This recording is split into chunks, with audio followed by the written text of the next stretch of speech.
Bonjour, ceci est la deuxième partie d'une mini-formation qui traite du problème des enfants qui mettent les objets dans leur bouche lorsque c'est trop.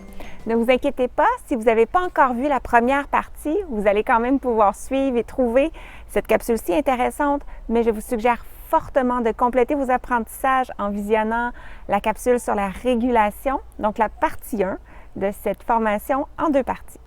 Si vous ne me connaissez pas encore, je me présente. Je m'appelle Josiane Caron-Santa, je suis ergothérapeute. Je prépare chaque semaine des mini-formations inspirées du monde de l'ergothérapie pour les parents et les intervenants qui souhaitent apprendre de nouvelles connaissances pour mieux comprendre les enfants et de nouveaux outils pour ajouter à leur répertoire de stratégies. Si vous souhaitez en apprendre plus sur ce que je fais ou découvrir les nombreuses capsules antérieures qui ont déjà été publiées, retrouvez-moi sur mon site web josianecaronsanta.com. Dans la première partie de la mini-formation, on a découvert que l'autostimulation par la bouche, les enfants mettent les objets dans la bouche pour répondre principalement à deux besoins, celui de se réguler et celui d'explorer. Dans la partie 1, nous avons discuté à fond la régulation. Dans cette capsule-ci, nous allons discuter d'exploration. Notre plan, un peu d'informations pour mieux comprendre le comportement, des trucs pour le court terme et des idées d'intervention pour le long terme. Restez avec moi, ça va être utile, c'est promis. Les comportements d'exploration avec la bouche sont fréquents chez les enfants qui éprouvent des faiblesses de la modulation sensorielle. Ce sont les enfants qu'on dit hyposensibles ou hypersensibles au toucher. Dans le cas de l'enfant hyposensible, un enfant qui a un enregistrement de l'information qui est moins bon que nécessaire pour bien décoder les objets, l'enfant va poursuivre ses comportements d'exploration parce qu'il est encore en apprentissage des textures, des formes, de toute l'information qui peut arriver par le toucher et notamment par la bouche qui offre le décodage le plus sensible au niveau des caractéristiques tactile des objets. Et dans le cas des enfants hypersensibles, parce que le système nerveux n'a pas eu beaucoup d'expérience à analyser les caractéristiques sensorielles des objets. Pourquoi? Parce que les enfants hypersensibles approchent les sensations ou reçoivent les sensations, je devrais dire, d'une façon différente. Lorsqu'une information arrive dans le système nerveux, elle va être traitée à deux différents niveaux. Le premier niveau de traitement de l'information, c'est lorsque le système nerveux va se demander « Est-ce que c'est une information que je connais? Est-ce que c'est sécuritaire?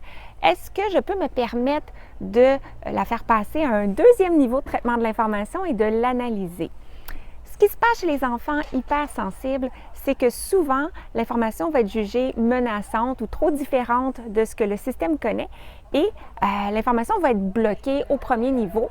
Et dans ce contexte-là, ça fait qu'il y a beaucoup moins d'informations qui va passer au deuxième niveau de traitement de l'information.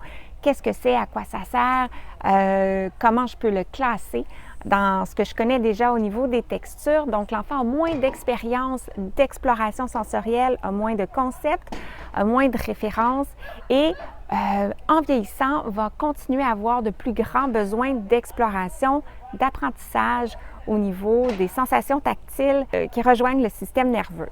Maintenant, la question qui nous intéresse tous. Quoi faire?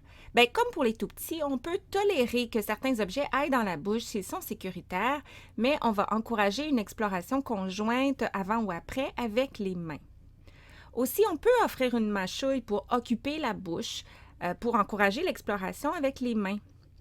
On va utiliser également du vocabulaire sensoriel, donc référent aux textures, aux formes, aux températures.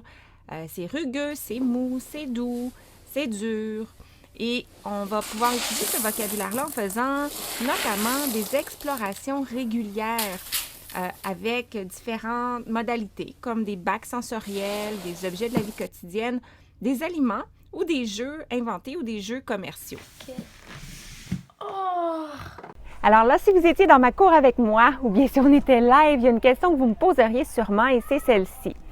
Comment on fait pour différencier les enfants qui ont davantage un besoin d'exploration de ceux qui sont à la recherche de régulation? Alors voici un petit peu d'informations pour vous aider à ce niveau-là. Qu'on ne prendra pas le temps de discuter ici maintenant, mais je vous invite à venir télécharger ce document-là de mon site web afin de le consulter et de le conserver pour référence future. À retenir que plus les comportements d'autostimulation sont intenses et chez un enfant de plus en plus vieux, que ce soit pour la régulation ou pour l'exploration, une référence en ergothérapie va toujours être indiquée pour mieux comprendre le profil sensoriel, les besoins de cet enfant-là et trouver des pistes d'intervention plus ciblées, appropriées et efficaces.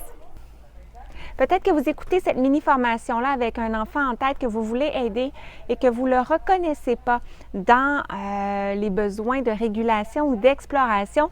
Et c'est possible parce qu'on a discuté des 2 fonctions principales d'autostimulation par la bouche, mais il y en existe d'autres qui vont être plus communes peut-être dans certains diagnostics. Mais comme c'est plus complexe et que ça touche moins d'enfants, bien, on ne les a pas abordés et une référence en ergothérapie serait définitivement nécessaire pour mieux comprendre ces autres fonctions-là. Voilà, c'est ce qui conclut notre capsule d'aujourd'hui. Merci de partager avec moi ma passion pour l'ergothérapie et de revenir me voir chaque semaine pour en apprendre un peu plus sur le développement et le fonctionnement de l'enfant.